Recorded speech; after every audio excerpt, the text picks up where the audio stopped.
বাসটি থামাবার জন্য আশেপাশের লোকজন আহাজারি আর চিৎকার করছিল। বাসের ভিতরের লোকজনের বাঁচার জন্য আর্তনাদ। বাঁচাবার কেউ নেই। বাস পল্টনের উপর দিয়ে গভীর পানিতে তলিয়ে গেল। বাসের ভিতর পানিতে ডুবে থাকা মানুষগুলো কি করতে পারে? সময় খুব বেশি হলে 1-2 মিনিট, সেটাও অনেক বেশি। মা তার বাচ্চাকে জানালার বাইরে ঠেলে দেওয়ার চেষ্টা করছে, স্বামী তার স্ত্রীকে, ছেলে তার মাকে, কিন্তু কেউ পারছে না। বাঁচার জন্য একজন আর একজনকে টেনে এগিয়ে যাওয়ার চেষ্টা করছে। না, অনেকেই পারল না। টাইম শেষ। নিথর হয়ে বাসের ভিতর ভেসে রইল।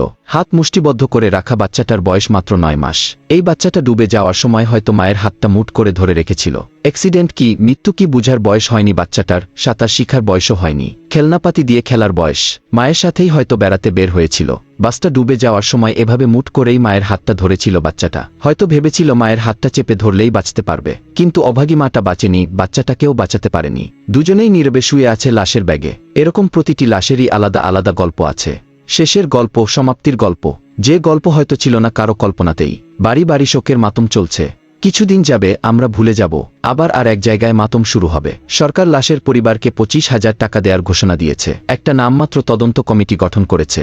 জানি না এ তদন্ত কমিটির তদন্ত কোনোদিন শেষ হবে কিনা, নাকি বাসের মালিকদের কাছ থেকে টাকা খেয়ে সব ধামাচাপা দিয়ে দিবে। এদেশের স্বাধীনতা দিবসের অনুষ্ঠানের খরচ 8 কোটি টাকা আর মানুষের লাশের মূল্য 25,000 টাকা। একটা হাতি মরলেও 65 লাখ টাকা বিক্রি করা যায়, কিন্তু সরকারের কাছে মরা হাতির চেয়েও মানুষের মূল্য কম।